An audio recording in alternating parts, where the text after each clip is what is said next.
Hello, everyone.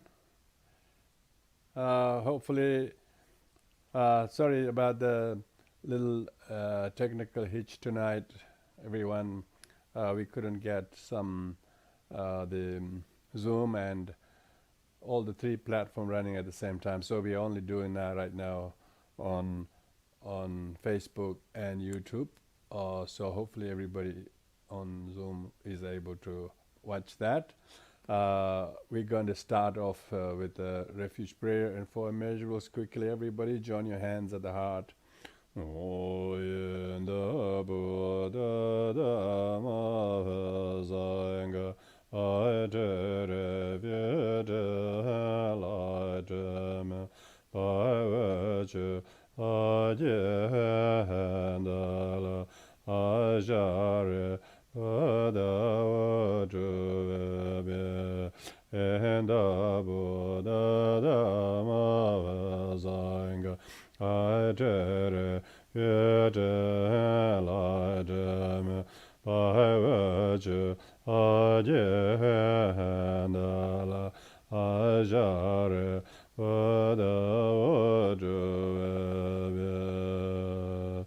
May all beings have happiness and cause of happiness. May they be free from suffering and the cause of suffering.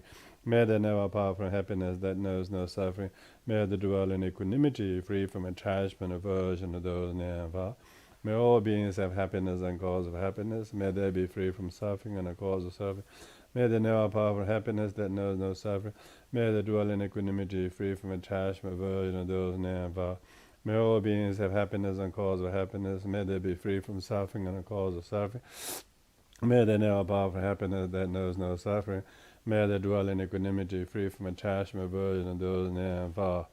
Kyabje Chogye Trichen Rinpoche position of Dharma Agrelo Hangam Vigos. Thank you, everyone, once again. Thank you for joining the Tibetan Buddhist Society of Canberra. We are doing the Tuesday night teachings, and this term we are doing the part 3 of the stages of the perfection wisdom based on the very original writings of Rongton Sheja Kunrig. We have been doing the first two terms, and now this is the third term. And tonight, last week, we finished on the subject of the big chapter on Four Noble Truths, and particularly then the last part was the noble truth of cessation. Now tonight we're going to talk about the third chapter of this, because first chapter was all about bodhicitta, and so we talked about all the 22 analogies of what bodhicitta constitute in relation to the 6 parameters, and then we talked about the second, which is the Four Noble Truths. And tonight we're going to talk about the third chapter, which is 3 jewels. 3 jewels is the most important fundamentals in Buddhism that is going for refuge. So this is instructions on how to go for refuge and what going refuge constitute, and how the practice of the refuge itself in the 3 jewels play a very significant role in being able to practice the Pratimoksha or Bodhisattva and even Vajrayana vows. So when we refer to the 3 jewels, we're referring to the what you call the Buddha jewel and the Dharma jewel and the Sangha jewel. So this is sometimes travel as translated from the original Sanskrit. Triratna. Triratna means 3 jewels. The word ratna is the meaning the gem, because gem is one of the things that explain. Otherwise, there are 6 meanings for what gem means. Firstly, gem is very rare. So rarity, rare excellence, they call it. Jungwa Kwenchir means the Buddha gem is very rare. If there is no Buddha gem, Buddha jewel, there is no Dharma, let alone Sangha. So this Dharma lineage that we have today came from the rarest of rarest, the Buddha jewel. The Shakyamuni Buddha appeared 2,600 and 565 years ago historical Shakyamuni Buddha appeared. And I must say, there haven't been any other Buddhas since then, and there won't be another until the next Buddha, Maitreya. So the Buddha is very, very rare. Of course, we said the certain great masters, the second Buddha, maybe Padmasambhava, Atisha, we call them out of respect, but they are not Buddha. They're not fully enlightened Buddha. They may be bodhisattvas of maybe first Bhumi or second or third or even eighth Bhumi, but they still are not fully enlightened Buddha. The bodhisattvas are not that rare, once Buddha comes. Or Shravakas, Arhats are not rare once the Buddha comes. Buddha is the rarest of all rarities.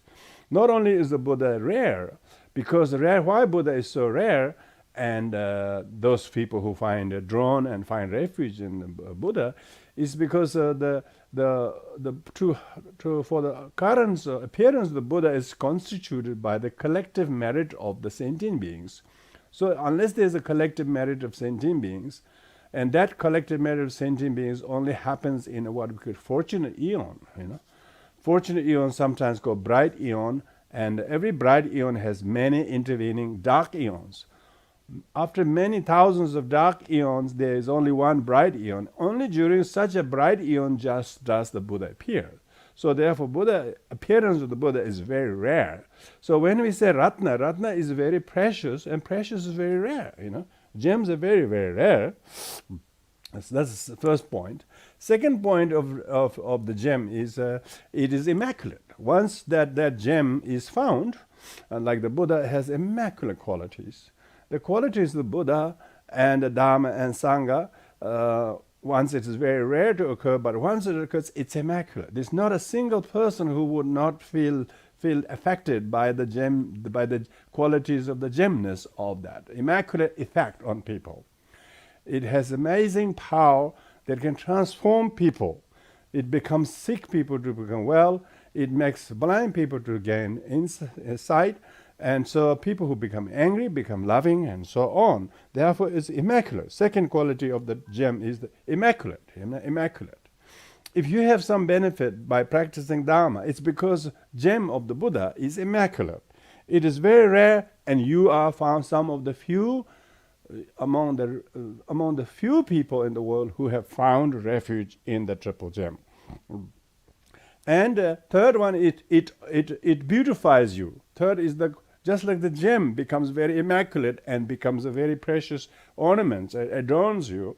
Likewise, the gem of the Buddha, triple gem, whoever has it, it is the jewel in the crown of your life. It beautifies your life, because otherwise your life might have lot of dents and lots of problems. But once you have the Dharma in your life, it beautifies you. So the third quality is it's not only rare, but it's not only immaculate, but it beautifies your life. You might have suffered a lot of loss. You might have suffered a lot of defeat. You may have suffered a lot. But once you found the Dharma, it made up for all the loss that you have suffered. So therefore, the Dharma it beautifies you. Yeah, Jungwa kunchi timechi gengyurchi. Gengyur means that it beautifies you, and it's the excellent. It's the fourth one. Is the excellent. There's nothing that is comparable. You can't price it. It is impossible to put a price. It is said that if there was some kind of physical entity that constitute the merit of the refuge of the triple gem, the world will be too small to accommodate it. It's excellent. It excels everything. And the fifth one is it is immutable. Once you have possessed and found refuge, it is always there. It never go out of date. It never become irrelevant. More the severe difficulties or more whatever setbacks you have, that the gemness of the Dharma, refuge of the Dharma, becomes is immutable. It's just insatiable. Yeah. And the last one is it's excellence. It's excellent. So it's rarest of all the excellence. So when we're referring to the triple gem, so it has these 6 qualities in Buddha. So Buddha himself is rare, and then And not all Buddhas come to the world and teach. There's a Dharma, even if the Buddha get enlightened, but not all Buddhas teach. Like Shakyamuni Buddha taught. So only by him teaching what he realized, then the Dharma came. So the Dharma is rarer than the Buddha, because without the Buddha, the Dharma wouldn't come. Even some Buddhas do not teach, because they realize how inept sentient beings are, how unreceptive sentient beings are, how judgmental sentient beings are. Majority of sentient beings are, they're not looking for Dharma, they're looking for people. They wanted to take refuge in status. They take refuge in names and status and someone who has supernatural power. People are not taking refuge in the Dharma. So therefore, those who truly understand the Dharma, even if the Buddha taught, are very rare. That's why not only Buddha is rare, even he's giving the teachings, Dharma is rare.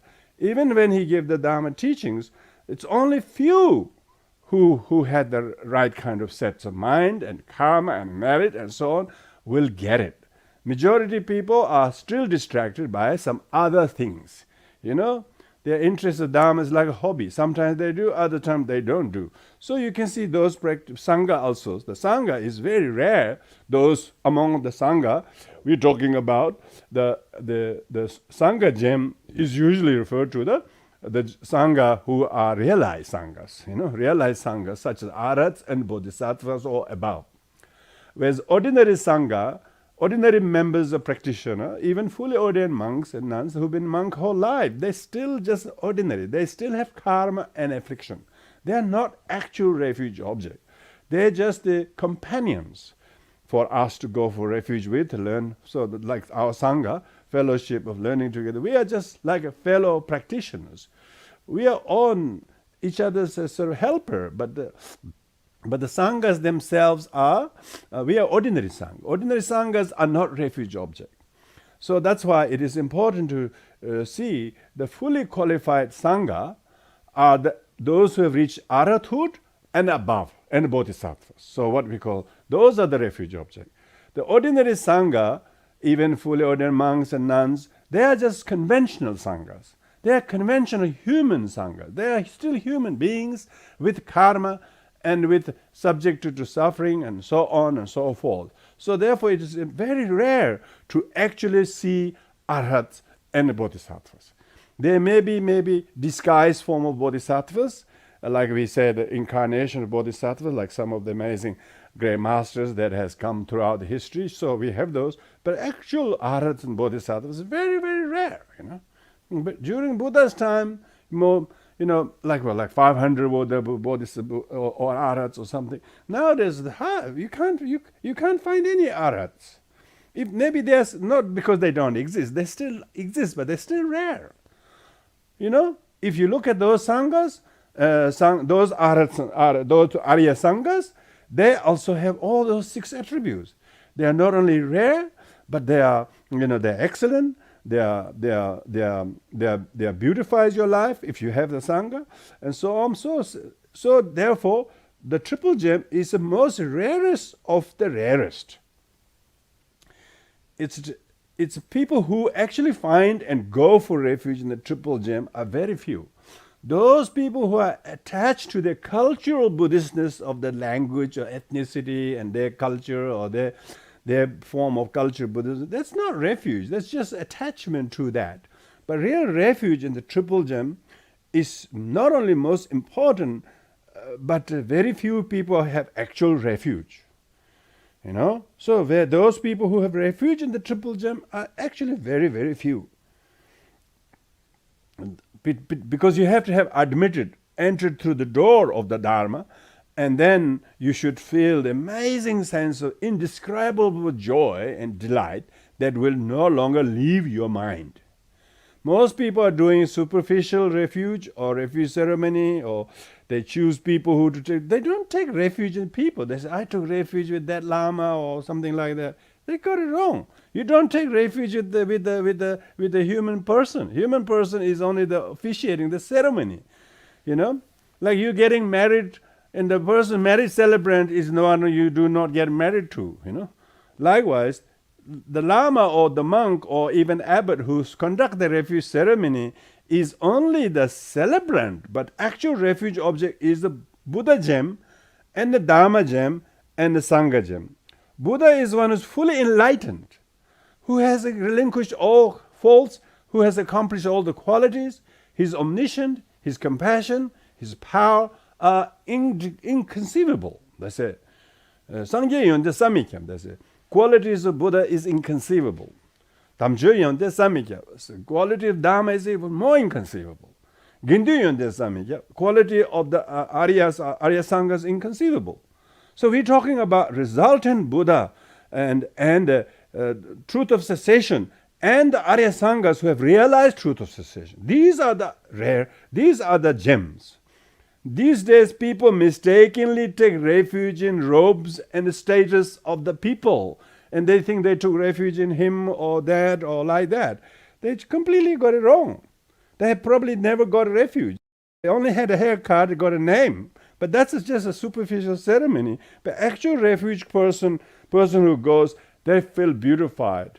They feel ornamented by the Dharma. They feel completely, all of their problems and all of the difficulties are now they're saved. They no longer have this poor me mentality, because their body, speech, mind, no matter what great effort you have made, gallant effort in the material and whatever progress, you will never gain the same kind of height and progress than finding refuge in the Triple Gem. Refuge in the Triple Gem is the foundation of all Pratimoksha vows. Even you want to become a lay upasaka vow holder, or you wanted to become a novice vow holder, or you want to become a fully ordained monk or nun, you still have to take refuge. If you without refuge, you wouldn't receive any of those Pratimoksha vows, let alone Bodhisattva vows, let alone Vajrayana vows. So refuge is the foundation of all trainings, and therefore we call going for refuge. Most people have rituals, ceremony refuge, but they never left. Going means you have to have gone from your poor me mentality and I first delusion. You have to take the steps, because one who has a refuge is on the path of the Dharma and are starting to realize the cessation of their sorrows and causes of their sorrow, which are originated from their own karmic affliction, karma and affliction and conditional existence of I and first. So therefore, the Buddha jewel is a Shakyamuni Buddha who is omniscient, possesses the transcendental wisdom, and who discerns all knowable things, and who has rejected all the obscuration. Dharma jewel refers to the path, noble truth of the path, and path by practicing path which actually brings you true cessation. So when you have refuge in Dharma, there's a lot of cessations of your poor me mentality. You're no longer carrying those burdens, because you're no longer carrying those burdens, alleging some people put on my back. You have dropped those burdens of karma and affliction, because Dharma jewel is the true refuge, and the Dharma jewel is not the volumes of text you memorize. It's actually ability to drop off the baggage of your karma and no longer have this poor me mentality, truth of cessation, and which therefore pacifies all duality of subject and object, which makes yourself to go beyond subject and object.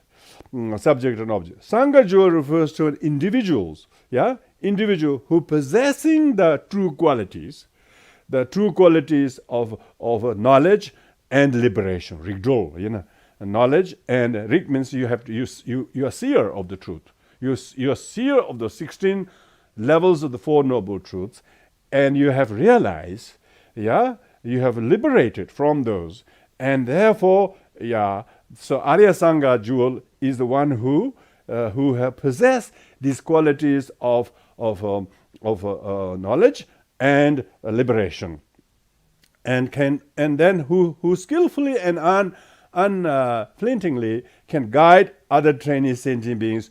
They too can reach the nirvana. Not ordinary Sangha members are only doing superficially helping, but they cannot really, they're not refuge object. They're just companions. They themselves are refugees. They themselves have karma. They're on a different. They may be a little bit senior in their knowledge and experience and the conceptual understanding of Dharma, but they're just ordinary Sangha. They themselves are subject to karma and affliction. They're not refuge object, okay? A lot of the traditional Buddhists, they worship to people in robes and people who, as if they are the refuge object. And they expect them to relieve their sufferings or so on. Such kind of a theistic belief in Buddhism brings down the Buddhism. So all this disappointment comes from taking refuge in the invalid objects of refuge, whether they are deities or some local spirits, or let alone people with karma. Objects of refuge are triple gem. Come on, we don't want to mix fish and turnips, because they're both oblong, So we shouldn't think that people with the robes, people with the status, people with the traditional status, they're just the cultural trappings. The actual refuge object is the Arya Sangha, okay, and the realizational Dharma, and the fully enlightened one. Most people aren't taking refuge in these. They're taking refuge in some things. People, deluded. People with karma and affliction, they're taking refuge. And what then they get disappointed. Why? Because they never got introduced what refuge is. So Rongton here highlights that is when you go to refuge, you have to go to refuge in the triple gem. Once you have entered the Dharma, properly, refuge practice is important. So at the very beginning, of course, you might be taught to quickly have your little haircut and name given because there's a high visiting Lama or something, but you never knew anything. That's not refuge. That's just a ceremony. And there's a lot of superficial ceremony during which people neither felt nothing, just what was all that about? You never knew. When you truly found the refuge, there's amazing kind of shift in your mind. You become completely beautified, you completely become ornamented by the knowledge and the wisdom and admiration of the quality of Buddha. If one has no refuge, there's no progress. There's no progress on the path because your refuge, you haven't got refuge yet. Those who have found refuge, they have a lots of shift in their physical, verbal, and mental behaviors and attitudes. And refuge means they're safer. They no longer are harmful or not as nearly as harmful before to themselves, to others, because of physically, verbally, mentally, they're safe. They are practicing prohibitive behaviors, prescriptive behaviors, physically, verbally, mentally. As a result of that, they're also doing benevolent behavior of the physical behavior, verbal behavior, because their body is safe from harming themselves or others. Their speech is safe because they have refuge. And their attitude is safe because they have refuge in the Buddha. They say that I cannot harbor this ill will or resentment and judgment. And then the person who has a refuge is completely ornamented, completely transformed and changed person. Refuge is the place where all trainings begin and all knowledges are found. Most people don't understand enough of the qualities of the Buddha, let alone Dharma, let alone Sangha. So I think most Buddhists should first learn about the qualities of the Buddha. Qualities of Buddha has many, of course. We can say quality of Buddha is relinquishment. Qualities of Buddha is maturation, is true. Quality of relinquishment is the Buddha has, for instance, the 10 powers, 4 fearlessness, 18 distinctive qualities. And so these are qualities of relinquishment. So, and then qualities of maturation, his body is ornamented with 112 marks of fully enlightened one. And he has infinite compassion and wisdom. So we got to really know the qualities of Buddha, so much so that we become drawn and attracted to find refuge in the Buddha. And the qualities of Dharma, of course, is the Buddha himself become enlightened through realizational Dharma. So, of course, scriptural Dharma is very important. Knowledge Dharma is very, conceptual Dharma is very, but most important thing is the realizational Dharma. Realizational Dharma is comes from study, contemplation, meditation. So there are lots of people are what we call flowery words Buddhist scholars. They can really speak very well, and I'm not among them because I can't even speak very well. So we're talking about the quality of Dharma has to completely change and shift the person's nature, that his abrasive, aggressive attitudes, his greedy thought, his mind of hate, his mind of wrong view are all pacified by the realization of the Dharma's medicine. And when they have changed, so without meditating, there is no realization of Dharma. You can have a conceptual and academic understanding of Dharma, but that's just the book Dharma, academic Dharma. There's lots of people these days. People have PhD and so on Buddhism, but they don't believe in them. I've met so many scholars who have PhD in Buddhism, but they don't believe in the actual practice. So there are lots of that kind of academic Buddhists, but there are intellectual Buddhists, but truly believer and practitioner and realization of Dharma. Those people who truly realize Dharma, not only talk Dharma, but actually they have lots of comprehension and appreciation and joy. Even they suffer defeats and loss in a mundane life, they don't bark and they don't complain because they have refuge. They have refuge means they have completely pacified. They just wouldn't resort to complaining or criticism, bad-mouthing. Why? They have refuge, realization of Dharma, to the extent of they have refuge. They are safe. They're safe from telling poor me. Because the one who tells poor me is harming themselves many times. It's self-whipping, The one who has refuge, don't tell that, because he knows what happened was just a lot of causes and conditions, doesn't truly exist. Realizes Dharma, see the emptiness of all that me, let alone this thing.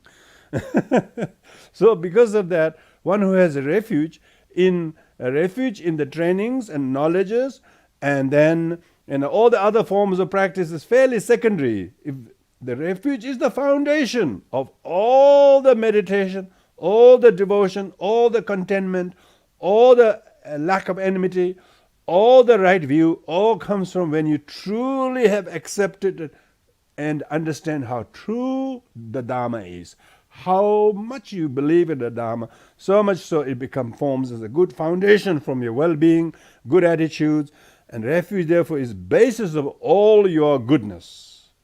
Basis of all your goodness. So that's why when a person takes refuge, that's the best thing in his life. The best thing that can happen is one who truly found refuge and went for refuge.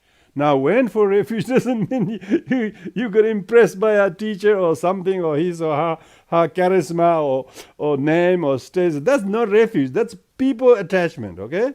People attachment comes and goes, okay?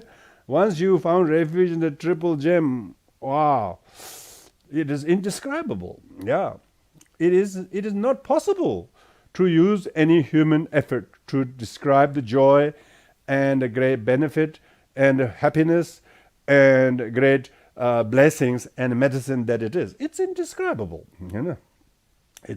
So that's why refuge is indispensable. Even the bodhicitta we talked about, all those people, we talked about importance of faith. Yeah, importance of faith in the Buddha, importance of faith in the Dharma, important faith in the Sangha. The rest is secondary.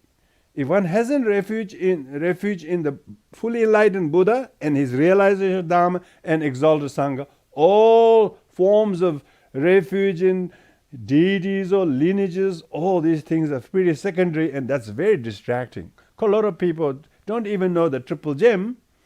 They have all kinds of other distractions. So that's why it's very important in this particularly small world to promote what makes Buddhists so common, because they all take refuge in the triple gem, triple gem. And so it's important to not to distract that.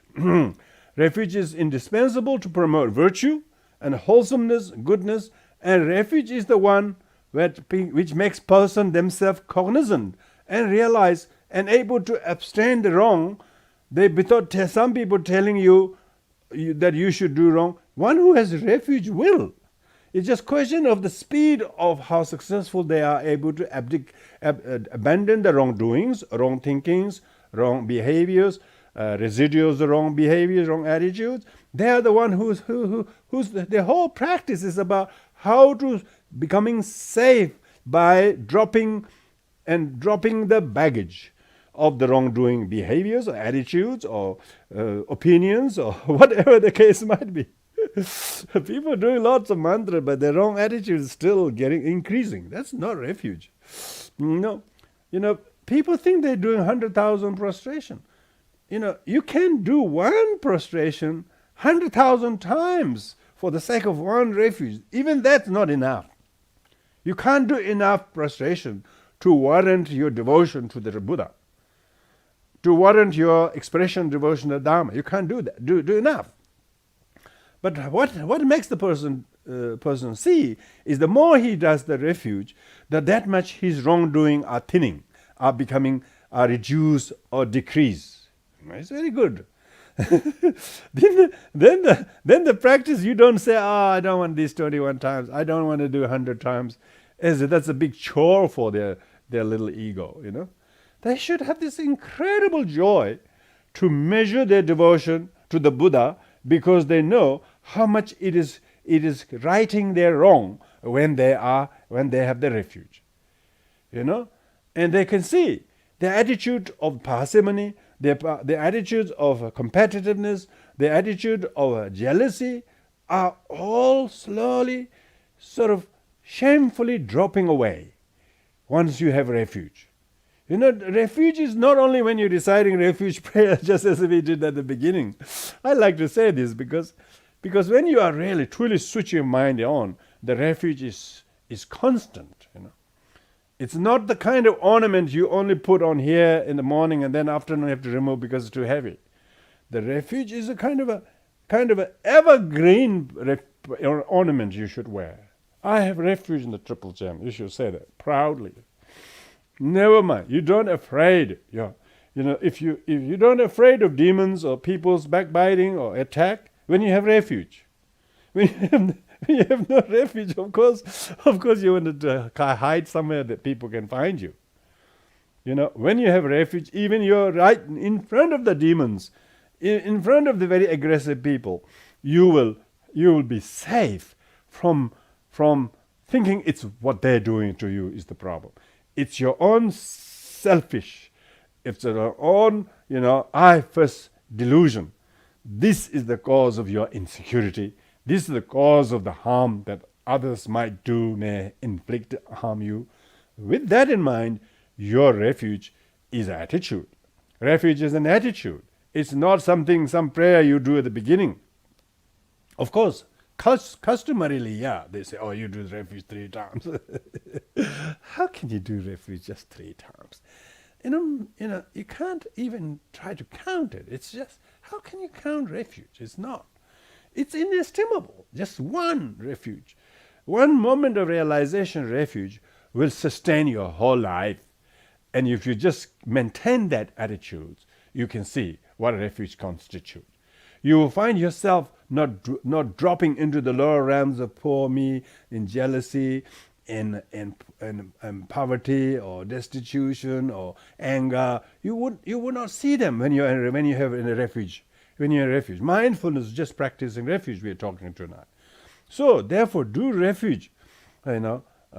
Usually we ceremoniously allow people to take refuge first, go for refuge first, and they think, main thing is becoming monk or something. Some person is talking about his high ordination all the time.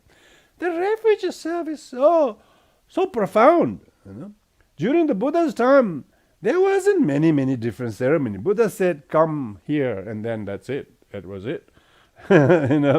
Becoming monk or whatever. It just was the refuge, But then later on, they create all the different hierarchy, or the upasaka, or kind of probationer monk or novice, and all this kind of caste system was created. But refuge itself is adequate. Refuge itself is adequate if you really, because once you have taken refuge, you are completely in the enclosure. You are admitted into the safe closure. Before you were so much exposed to the wind and rain and bitterness of wrath and violence in samsara. But now, once you have refuge, you have completely got this amazing waterproof jacket, also suffering proof. So sufferings are there, but you do not reject the sufferings. You just totally accept the sufferings. Why? Because suffering, Buddha said, suffering must be understood.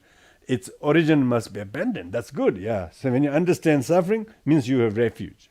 It's those who don't understand suffering, those who don't have refuge, they complain about suffering. And no, you haven't even understood the first noble truth if you're complaining about suffering. Its question isn't who did it. Just fact that you complain about suffering, you have no refuge. If you have refuge, you must realize first noble truth. The suffering must be understood as being prevalent nature of all things. So you can proudly feel, I have refuge. Why? Because you don't despise sufferings. You use suffering to promote compassion, to develop empathy to sentient beings who don't.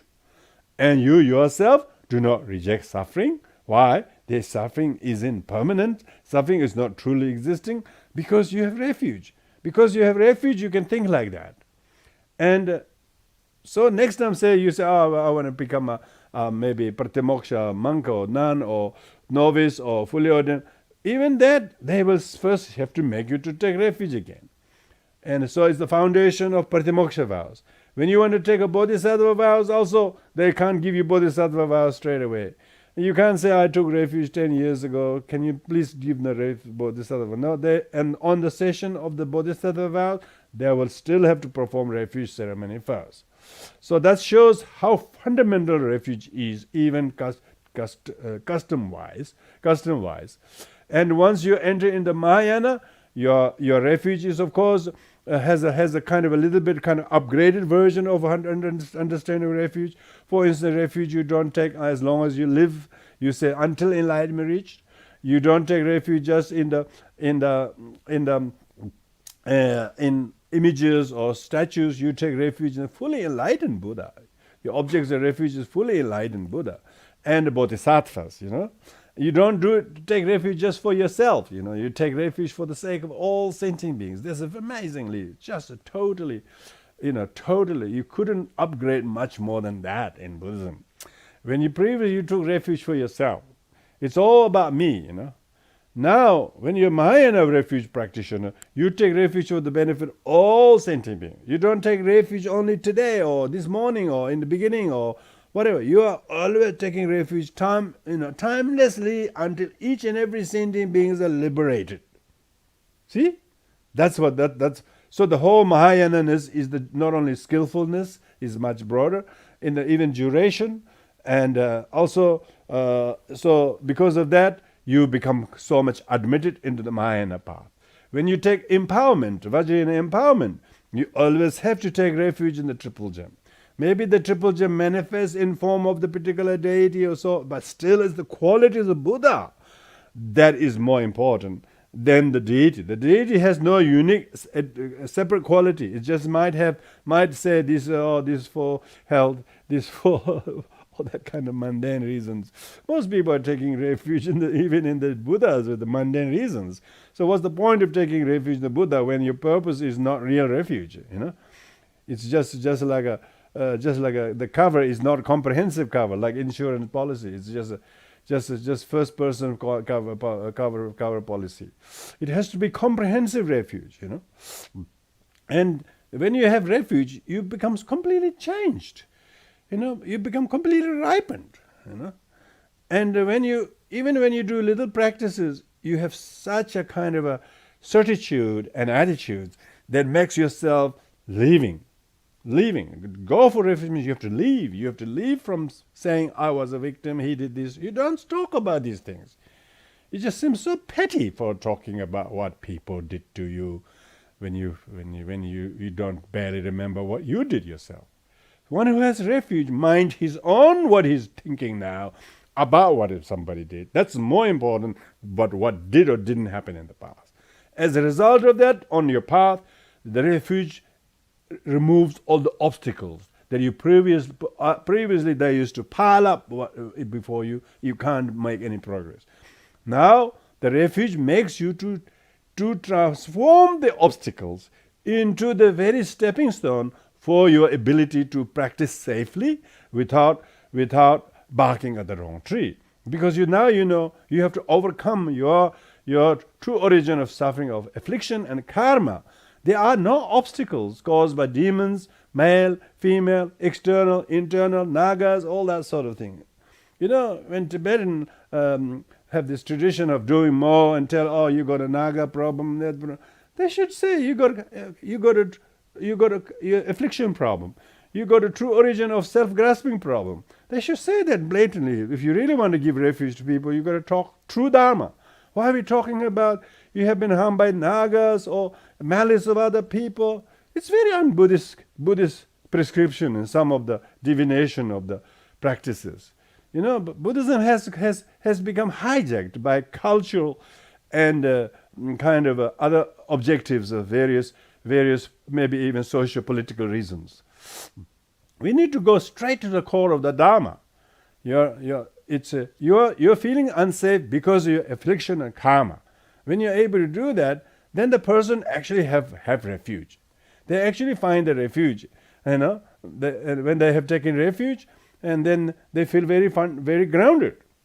One takes refuge to ripen our mind. And one takes refuge engaging in virtuous deeds. So engaging in virtuous deeds is an act of refuge. It is kind of precepts of refuge is practicing virtue.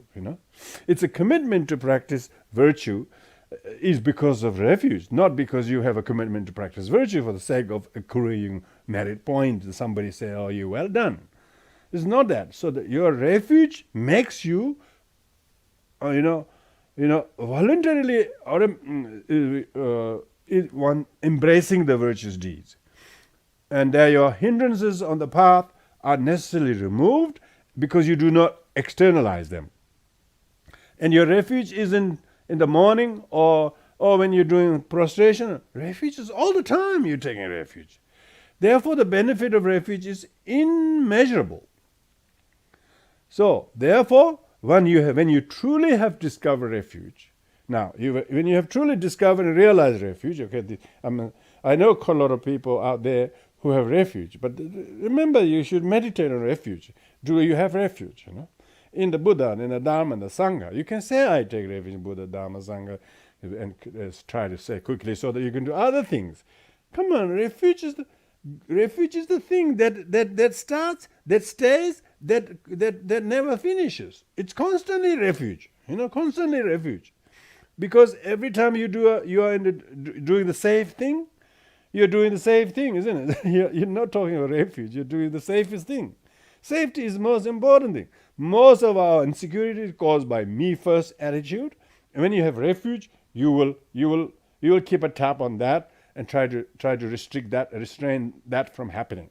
Then your true obscuration slowly awaken, and then the antidotal transcendental wisdom manifests, and therefore you can see the awakening in you is almost the non-distinction between you who's seeking refuge and Buddha in whom you are taking refuge too. So your refuge isn't some Buddha who comes to you and takes you away. Your own awakening and realization of Dharma itself makes you get well.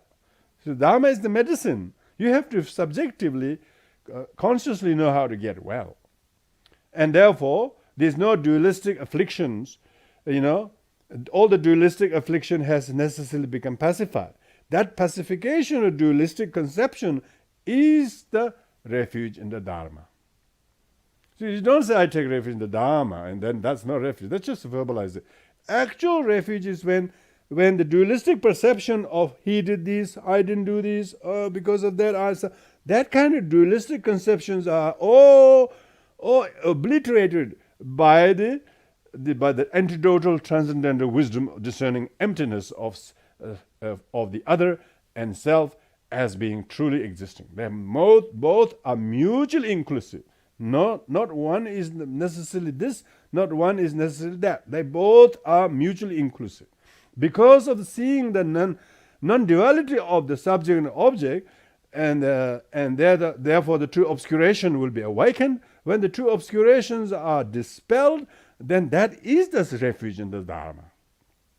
That is the refuge in the Dharma.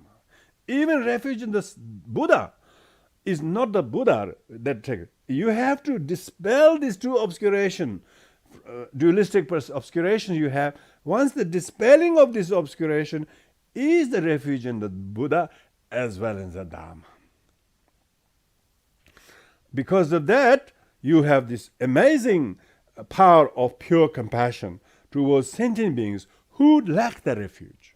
So when that is the Sangha, then you have truly become Sangha, because you have not only realized the refuge Sangha, objects of refuge Sangha, but you actually have the radiance of the glory of the Dharma manifesting from your heart, and this radiance of the light that you give, your domain of the light giving to sentient beings, therefore guide sentient beings instead of treating them with contempt, with anger, but once see them, the plight of sentient beings languishing in samsara because of their inability to understand that. Because of that, you actually have the refuge in the Sangha. Why? Because you are yourself are kind of judgmental. You are bodhisattva, you who see the plight of sentient beings and develop compassion, sentient beings who are not up to the level of what you want them to be. So these things what I'm referring to is just the relative refuge, okay? Relative refuge. Relative refuge. Usually we do the same thing. We visualize the refuge object and then we chant the refuge. Maybe we do 21 times, and that's relative. Then ultimate refuge is you need to now how to seal the relative refuge by the ultimate refuge. And so this means that it's actually the objects of refuge and the one who going for refuge do not truly exist from their own side, nor the refuge itself. And as a result of that, you are able to ultimately seeing the unobjectified realization of the transcendental wisdom in everything. So in most Vajrayana refuge practice, we do that. When first you do the relative refuge, we have the refuge object, we visualize them, and you have a particular formula that you say.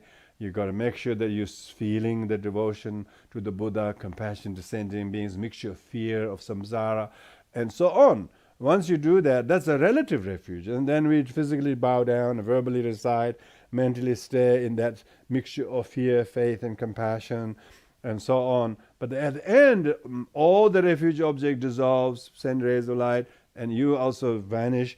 The two fuses inseparably as one. And then there's neither you who need to go for refuge, nor sentient beings, nor enlightened ones who you have to go refuge to, nor certain sentient beings whose fear we are really worried about. All those things are completely nullified by the sealing, by putting the seal of the transcendental wisdom of realizing that unobjectified refuge, an ultimate sense. So every one of you who do your refuge practice, this is really, really important. We need to upgrade our understanding of refuge. That's perfection of wisdom. We shouldn't see the refuge as some beginner thing or something like that. But there's not only, you're always thinking whether you have refuge or not. Maybe some difficulties happening physically or emotionally in your life, but as soon as you switch on your mind of refuge goer, then see how much of those appearance of the problems don't you or cause any problem, because you have refuge in the Triple Gem.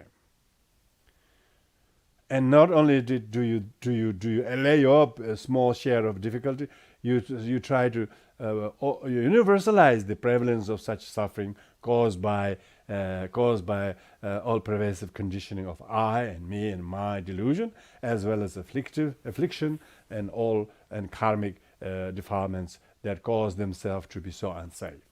So there's no external demons, no external samsara you're afraid of, you're renouncing to go in the cave of refuge. It's not like that. Your level of understanding of refuge is extraordinarily profound. And you are entitled to do that, because refuge is a profound meditation subject. It's not a prayer just you say at the beginning. That's just a relative refuge. You can just sit there and always if your mind can conceive. It's inconceivable, but you still try. You still try to conceive the qualities of the Buddha. Just think of that. How rare it is, how excellent it is, how beautiful it is, how immaculate it is, how immutable it is, how incredible it is. The Buddha and the Dharma.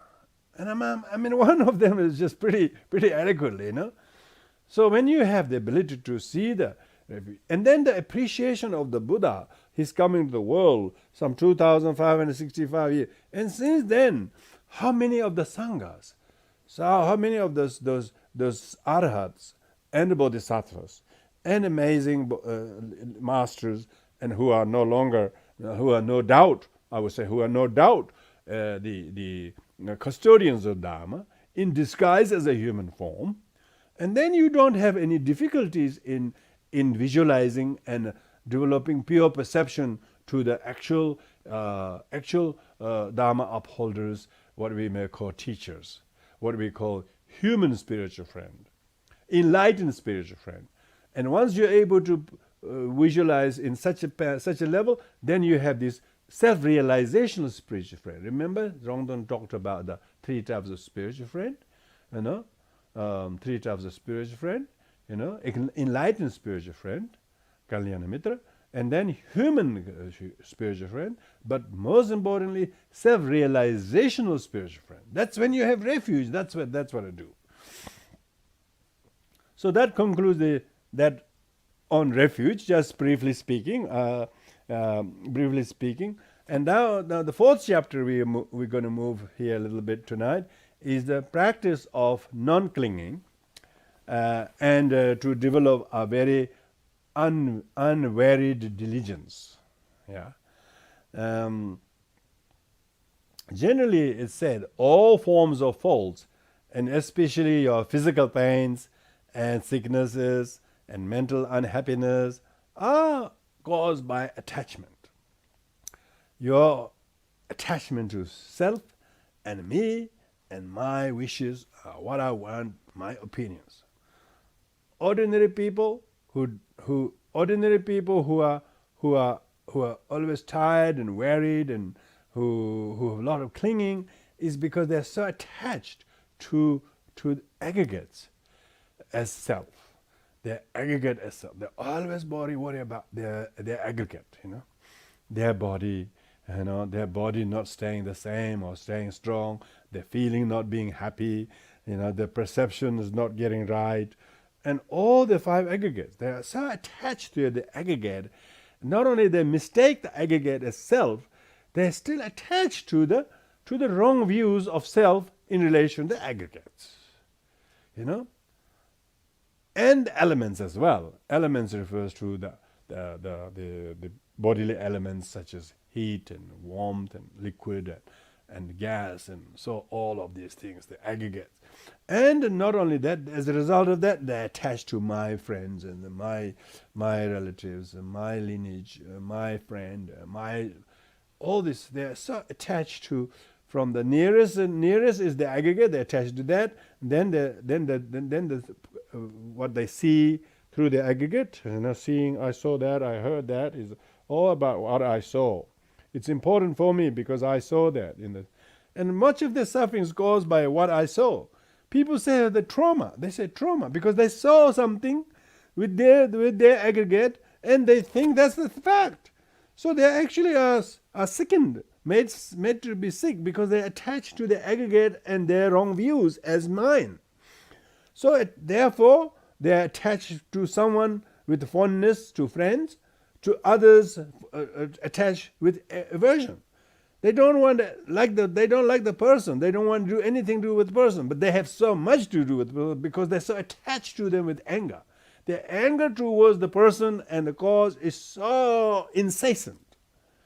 The anger is such a big attachment. And they're attached to such dualistic consciousness. They don't even know that is an attachment. So that's why, how do you detach from this attachment? Those who have entered the Dharma and they're attached to Triple Gem. They're attached to the Triple Gem. Attached to the Triple Gem. And attached to the deities. And attached to their little precept they practice, or their whatever they do. It doesn't mean they shouldn't have refuge in the Triple Gem, or doesn't mean they shouldn't have deity yogas, but they're so attached, so much so that they can't tolerate other deities. They can't tolerate other ways of doing things because they're so fixated with their own thing. And at the same time, they're all attached to the middle way, or Mahamudra, or Dzogchen, or non-differentiation, samsara, nirvana. They become so attached to the view. Manjushri said to his young Sachin Kungun Yingbo, if you have attachment, it's not a right view. If you have grasping to the view, then you haven't got the right view. Likewise, all the one is so attached to the concepts of what is what the false to be rejected, and one is so attached to what one rejected. One is so attached to the antidotes.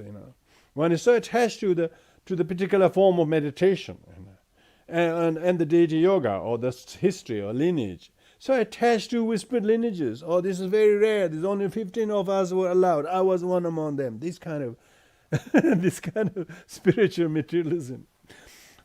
Attached to one's own doctrine, one's own schools, and attachment to heresy, attachment to what one saw, and one is so fixated as what one saw and what one sees. So, due to this attachment, all our pain, tiredness, and weariness. This talk subject is about weariness. Why you become weary? Why you become painful? Is because of attachment to things. There will be a lot of physical instabilities, and verbal problems, and emotional problems. All the physical illnesses, emotional hurts are caused by clinging to things, clinging to aggregate as self, or object as self, or whatever the case might be. So attachment causes all the physical fatigue. So people who have reduced attachment, they don't get physically tired and exhausted very quickly. People who have so much affliction of attachment to something, then the body becomes so stressed, You can see some people biologically young, but they're emotionally very, very, very, very old, They're so withered and so just emaciated. Because of the attachment just ages them quickly. Ages the body, ages the mind, ages the intellect, everything very quick, and they're physically very fatigued. So I'm sure that all the blood and all the motor neuron diseases and all those diseases, because there's so much attachment. The attachment is such a debilitating cause. It's called poison. It poisons your blood. It poisons your nerve system. It poisons your ligaments, because attachment can just freeze you from within and cause you to become, let's say, attachment to your sleep. One is so attached to sleep, or attachment to not doing anything, and that can actually, you're not conserving any energy. You are actually fatiguing yourself much faster due to the attachment to something, and become unable to employ the body to wholesome, virtuous deeds, nor does one engage in the verbal, holy, wholesome, virtuous deeds.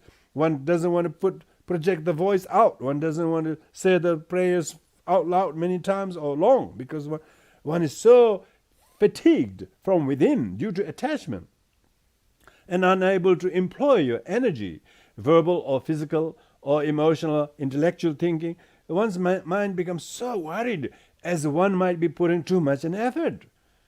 And because of that, it causes mental anxiety to chase after inappropriate things. One is focusing one's mind, chasing and looking out of greed and desire and contemptuousness, other things. So one's whole body and mind energy is so consumed, and therefore one is experiencing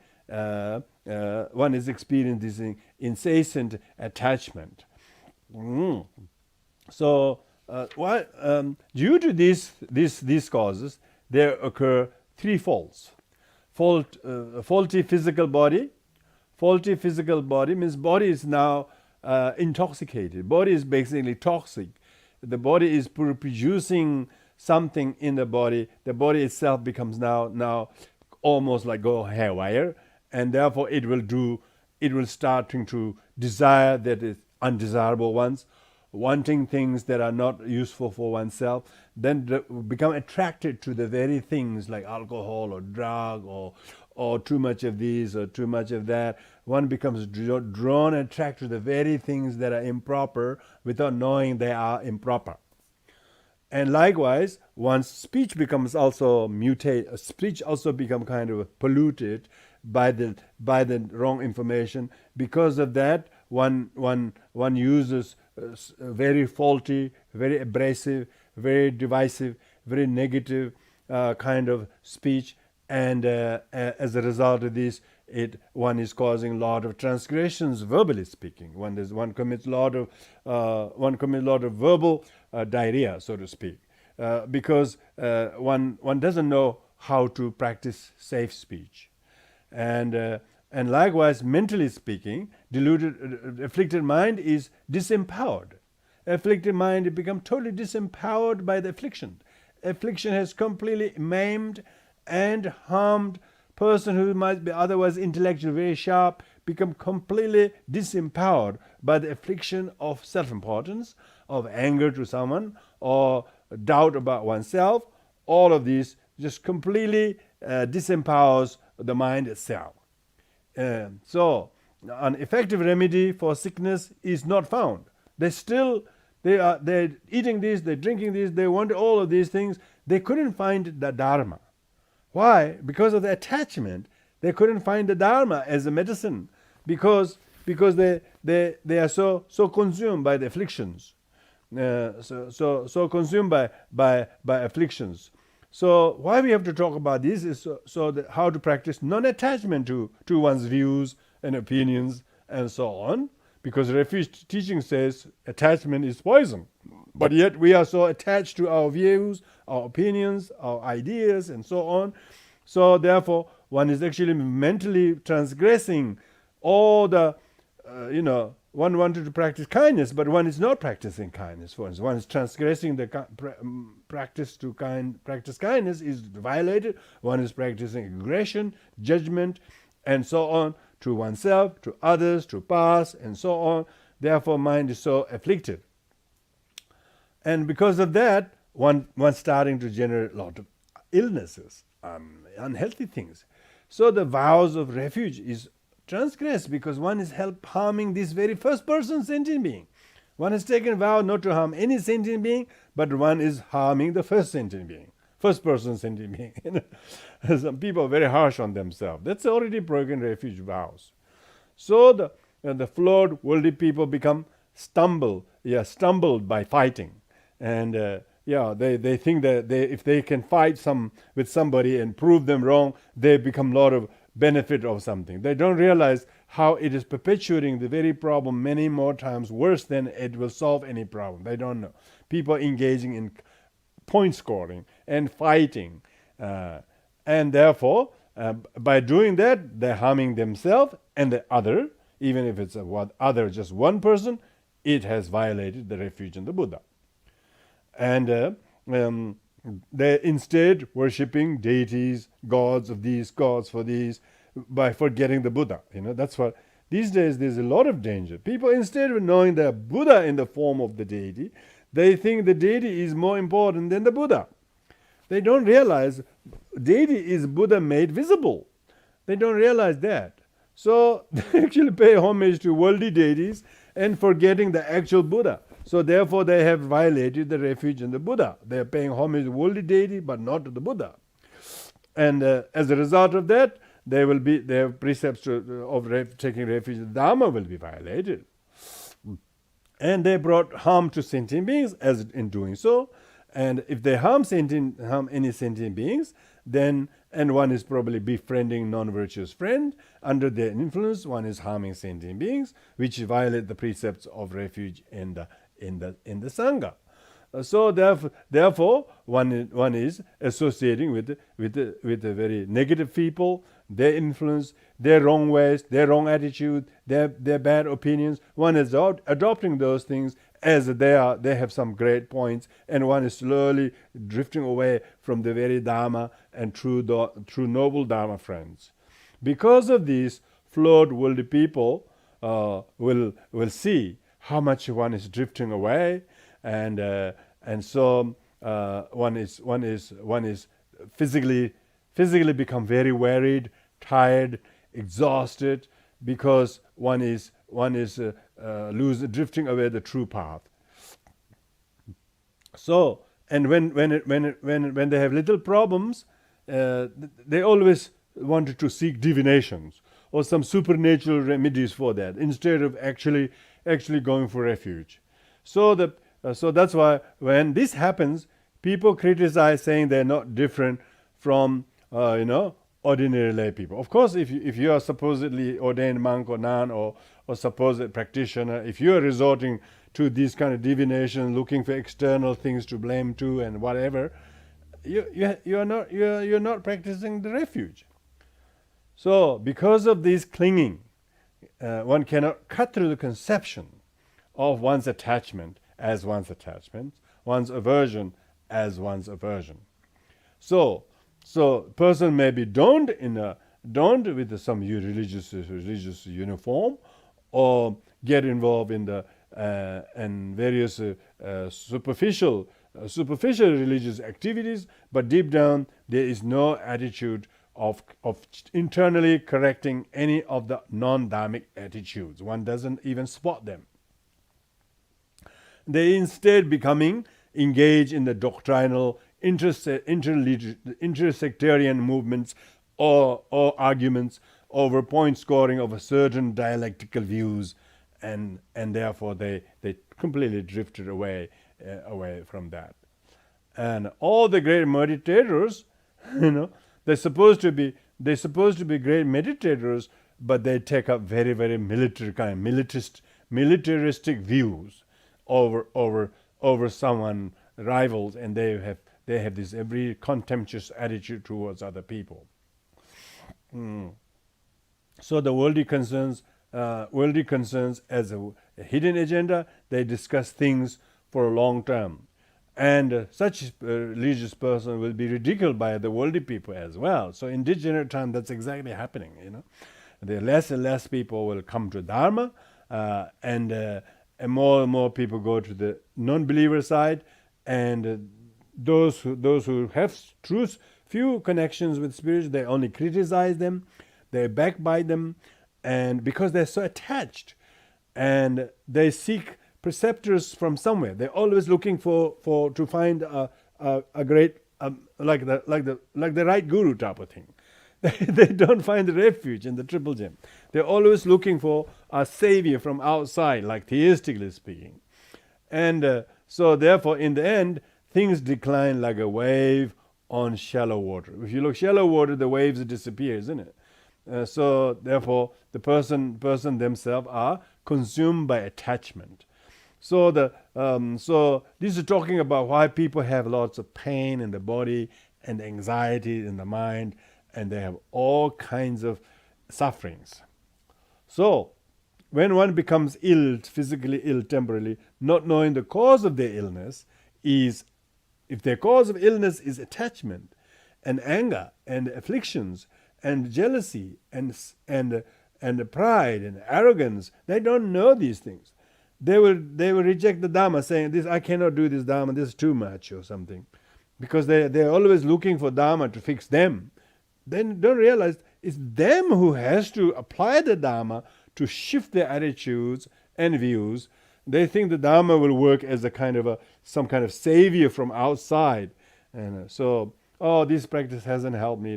People always looking for dualistically and external. They don't realize the realization of Dharma is the one that helps. It's not the externalizing kind of remedy from outside is not a remedy. Remedy is realization of fault within us. And when you realize the fault within us, then the fault within us does not exist. Does not exist. One who doesn't realize that always is seeking some remedy from outside. They will, instead of, that's right. At that time, he will not escape from the evil realms. One who understands the Dharma, his evil realm is his own attitude.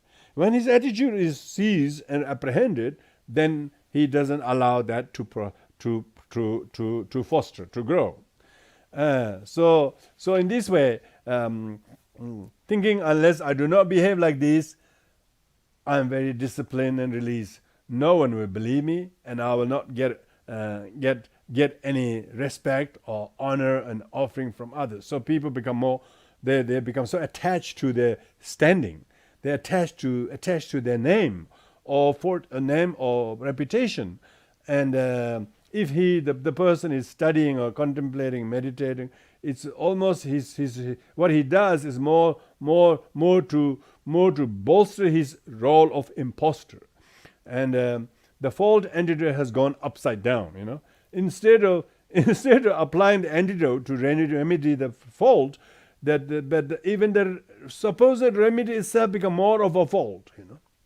This is exemplified by one's own political allies are not attacking the enemies. Political allies joining with the enemies. They're joining with the enemy.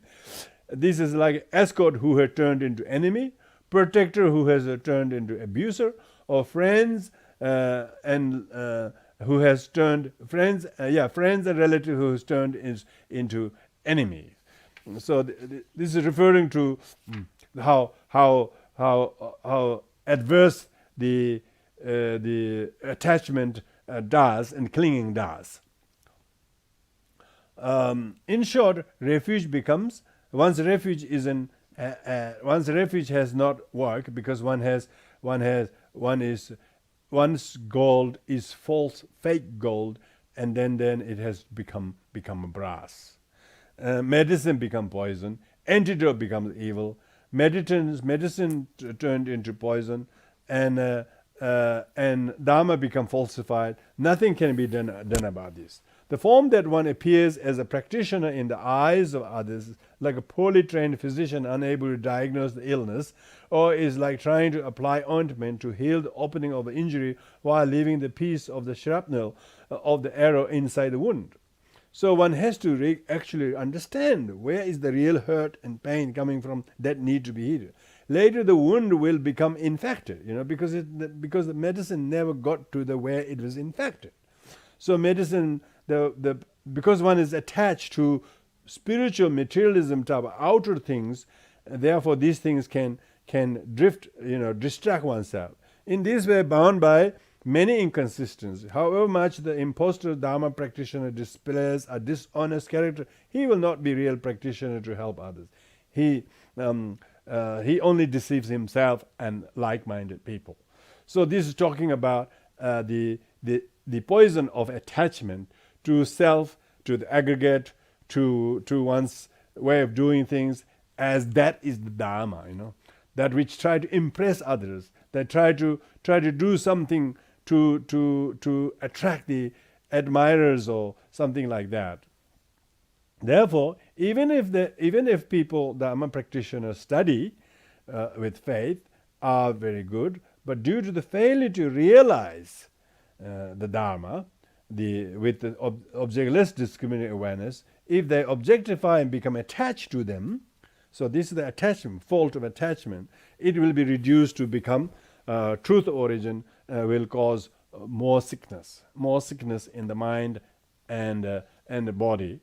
So therefore it talks about if the faith is flawed, affection will turn into sickness. So this means if poisoned faith transformed the object into object of attachment. So that's actually a very important point. People become devoted to certain spiritual masters, and it becomes their attachment. So it's not devotion at all, it's attachment. They have some affection for them. They say they love them or something. That's actually attachment. So then the faith is now poisoned by attachment and admiration to the object, and their faith is misplaced. Firstly, their faith should be in the Buddha, the fully faultless one, but their faith is placed on personages. So that's why if poisoned faith transforms the object into object of attachment, then evict the object so that there is nothing to become attached to. So the attachment to certain individuals as objects of as a savior are a mixture of attachment and affection and emotional, ordinary deluded affection to it. Then that actually poisons one's own faith.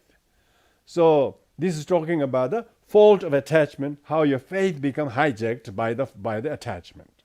So whether it's attachment or whether it's a faith, Buddha never recommended to have faith in deluded person. Buddha said faith in the law of karma taught by the Buddha. That's more important. But when we overemphasize the guru yoga thing, there is a room for misunderstanding, because it's always emphasizing you have to have faith in the guru. They think it's guru is the concept, it's not a person. So the person themselves are still have karma and affliction. So you can't imagine the Buddha being too numerous. Buddha is so rare, and so therefore one should make sure that one's faith is not poisoned by attachment. This is a very important point.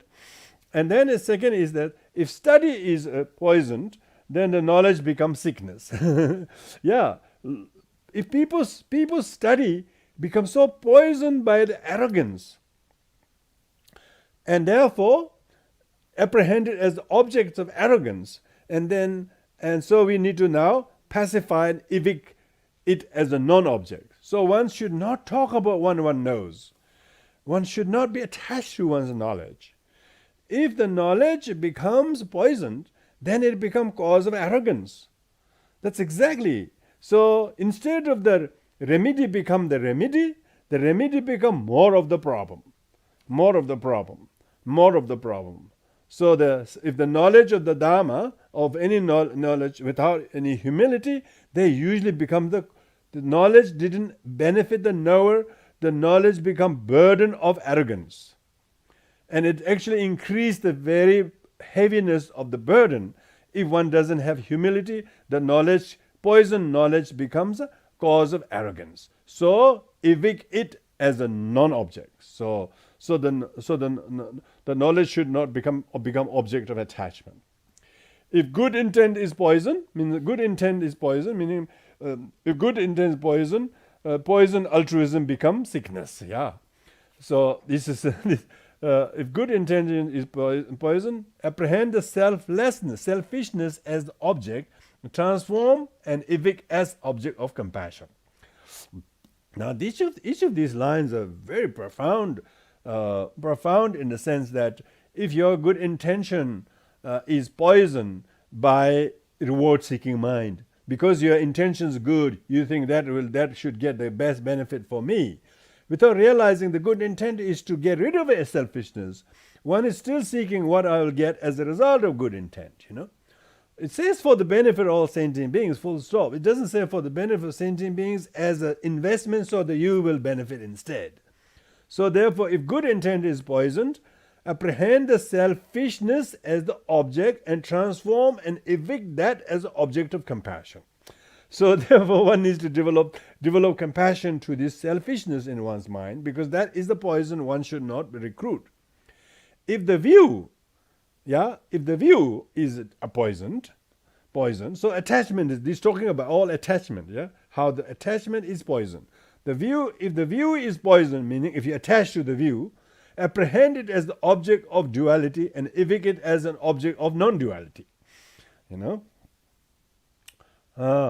Likewise, if you attach to a meditation, maybe you do only one form of meditation. I really want it. No, I can't do that because I like this meditation. So if meditation is poison, meaning if you attach to your only one form of meditation, apprehend it as the object of concentration, and evict it as objectless object. Objectless object. Yeah.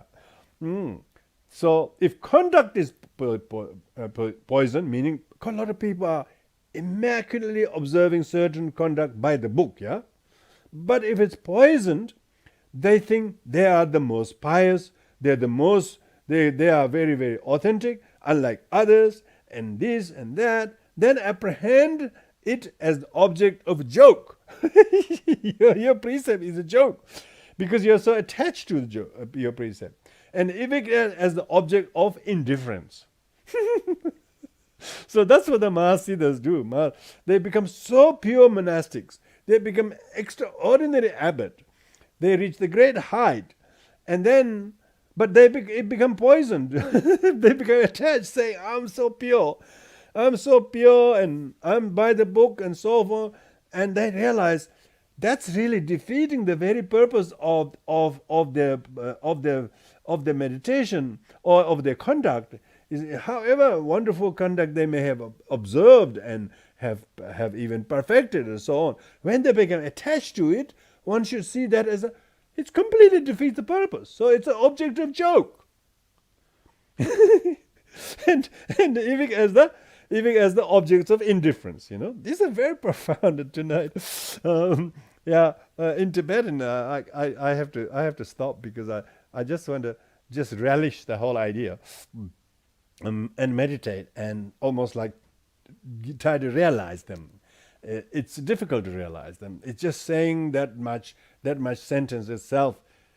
Oh, and then asceticism. People practice a lot of asceticism. They give up this, they give up that, they give up this, and they really become good at giving up many things, and so they become attached to giving up. If asceticism is poisoned, apprehend it as the objects of suffering. Yeah, you only succeed to torture yourself. Yeah, apprehend it as the objects of suffering and evict it as the object of happiness. So you're trying to use your asceticism, and that is your asceticism practice become poison because you're so attached to it, and you can't do anything but that. Buddha himself addressed that because after he become his asceticism was poisoned by extremism, poisoned by extremism, thinking that's the only way to go. Then it only succeeded to make his body to be emaciated and suffer, and so therefore evict it as the object of happiness. If the practice is self-poisoned, then generate sickness by apprehending it as a mistaken object and evict as the unmistaken object. So this one. So just a little bit more because we started late. Furthermore, aged faith. Really, aged faith means poisoned faith. Yeah. So it's not really faith at all because people's faith in the people are attachment. So aged faith become affections, and aged affection become attachment. Aged attachment become sickness, and aged sickness causes premature death. Wow. And aged knowledge becomes confidence of knowledge. Aged confidence becomes arrogance. Aged arrogance becomes sickness, and aged sickness causes death. Likewise, aged wisdom. Aged wisdom becomes merit. Aged merit becomes arrogance. Aged arrogance causes sickness, and aged sickness causes death. So altogether, we are only bringing death upon ourselves when we become attached to any of these. Aged meditation, you meditate, but now your meditation has age, meaning it has been poisoned. Aged meditation becomes self-grasping. Aged self-grasping becomes desire. Aged desire becomes sickness, and aged sickness causes death. Likewise, age contact becomes clairvoyance. Age clairvoyance becomes seeing too much, because you can see so much. Some people think becoming clairvoyant is good, but clairvoyance is a is a headache. I think you see everybody's problem on top of your own would be problem. So who want to be clairvoyant? So therefore, age contact becomes clairvoyance. Age clairvoyance becomes seeing too much, and age seeing too much becomes sickness, and age cause death. Age asceticism becomes superiority complex, because people who practice asceticism, they think that's the only way to do. And age superiority complex becomes hypocrisy, and age hypocrisy becomes sickness, and age sickness causes death. Age practice becomes desirous of pleasure. Age desirous of pleasure becomes dualistic clinging. Age dualistic clinging becomes sickness. Age sickness causes death. What caused all of this, what we were talking just then? They are caused by fatigue. Fatigue, which causes clinging. So all in all, it just person's energy becomes completely chronic fatigue. You can call it chronic fatigue, because chronic fatigue comes from clinging to me and the particular ways, and it's so internally so debilitatingly fatiguing, owing to the fatigue experienced by the body. It takes so much effort for the body to do anything, or speech to say anything, or mind to think anything. While engaging in the practice method on path, sickness is caused by failure to execute wisdom properly. Because one isn't fit enough to think of impermanent, the emptiness. One is think, that's me, that's him, this the world. One thinks there's a static me, or static him, or static world. One doesn't see the sort of continuous impermanence, momentary impermanence and emptiness of things. There is the complaint of alternating pain in the body, unable to be flexible with consciousness, an unhappy feeling in the heart, making oneself not wanting to sit down with a headache, or painful back, or sore in the upper and lower body, heart palpitation, short-tempered, and urine blockages. Sorry about that. Hopefully we don't have all of the above symptoms. At that time, there are three contradictions. Contradicting cause by the force being attached to samsara. Even if one is suffering from sickness, yet one still dare not to spend to get well. Contradicting nature is one is bound by attachment, as whatever objects or virtues practice one may perform are done with a strong sense of clinging. The contradiction to material is contradiction material is afflicted by not knowing an effective remedy for sickness and evil spirit. One is required to seek pain from others, even if one possesses the die. So this is, one is always looking for some external advice or remedy without looking within. So this is why saying one is required to seek pain from others, even one possesses the die itself. So it's you got a lot of creamy milk, but you're going to buy yogurt from others. So that's what I'm saying. You don't know how to make yogurt from the creamy milk. One has to resort to other through divination, medicine, and rituals, as one lacks the knowledge how to remedy sickness, evil spirit from non-attachment. Instead of practicing non-attachment, one is seeking divination, medicine, and rituals how to become well. So one who understands the cause of the sickness is one's clinging and attachment. So this topic tonight is all about clinging. When clinging and tiredness are combined, pain registers in the body, in the upper body, cold problem in the lower body. So upper body registers heat problem, lower body registers cold problem. Liver and stomach in the middle are then affected. If upper body is treated, lower body experience side effect, vice versa, like a bad bow made by hopeless stretcher.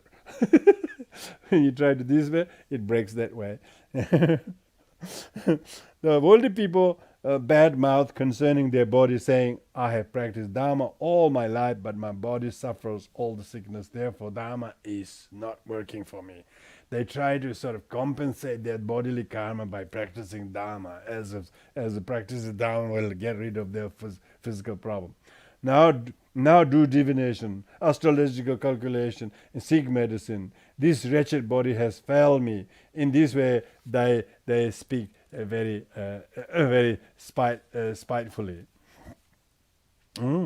Spitefully. One will host many hope and anxieties, wondering what will help my tiredness and a dulling of faculties due to mental clinging. But one doesn't know one's attachment is causing all these anxieties and attachment. One wanted to make sure that world doesn't suffer from this disease. One has this try to control the world. All the anxieties, all this attachment to lack of this kind of pandemic is causing our suffering of the worry of it even more worse than the actual disease itself. You can see that's what the stress of this pandemic is. Not so much the stress caused by the pandemic, but people's attachment to have a normal life, they call it. They want to have a normal life. I thought normal life was pretty unsatisfactory anyway. So what does pandemic do? It just proves that it is. Unable to give up hope, and demons cause harm. Yeah. So because of that, one become vulnerable to the negative spirits, and they seem to become attracted by the very negative mind. Unable to give up confusion, one hosts and posts many wrong conceptions. Are gods unpleased with me? Or are the demons have harmed me? Or maybe the Dharma protector is not happy with me. Thinking in this way, they wonder if they can be appeased if I will offer them some food. So this is now going completely haywire, So that's all about the how the sickness and tiredness comes from, and this weariness comes from due to attachment. It's almost talking about the psychology of suffering comes from attachment and poisonous mind.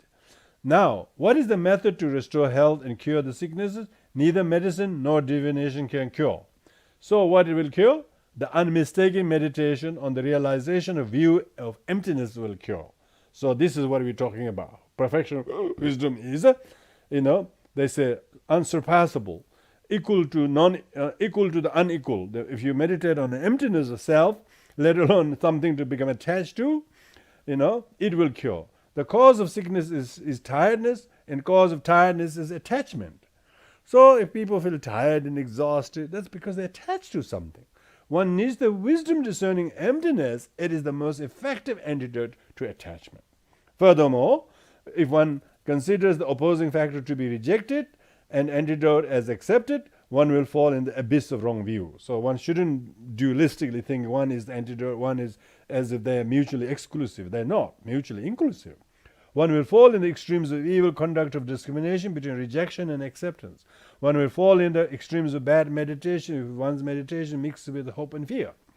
The wisdom realizing emptiness should sever the back cover of the sign and materialism.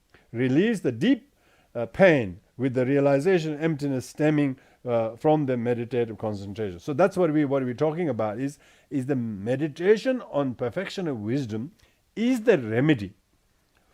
Cut loose the knot of clinging to virtuous activities and conducts with the realization that their nature, which lack the notion of abiding on observation.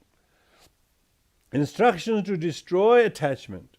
So I was thinking about, as I was reading, I remember one line saying that we are not bound by appearance, but we are bound by attachment to the appearance. So the thing or whatever doesn't really harm us. Our attachment, thinking they are real, bind us. So the instruction to destroy the attachment from the outside is the swift way to bypass the long road of samsara.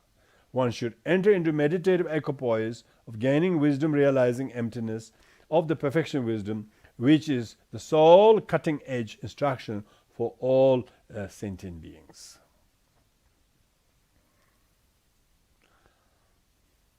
So with this, we will conclude here tonight, everyone. Thank you for your participation. Sorry we had to start a bit late. But the good thing about this Facebook and YouTube is if the timing didn't suit you, you can always go and watch it again. And so thank you for everybody, and we'll now do the dedication merits. Of course, formal sessions included conclude, but we should always think of the refuge and the merits of the perfection wisdom teachings at all times. How can you afford to conclude that?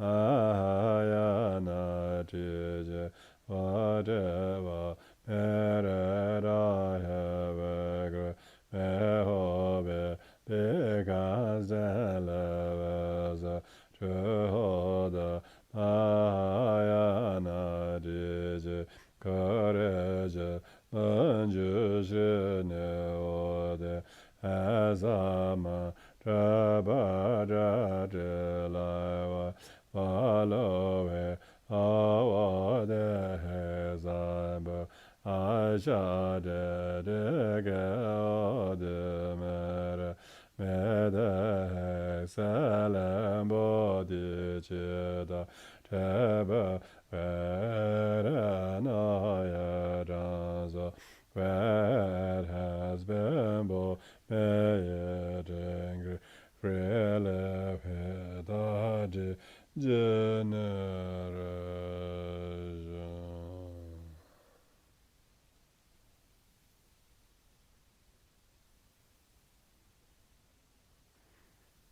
Thank you very much, everyone. Take care. See you next time. Have a safe week. Thank you.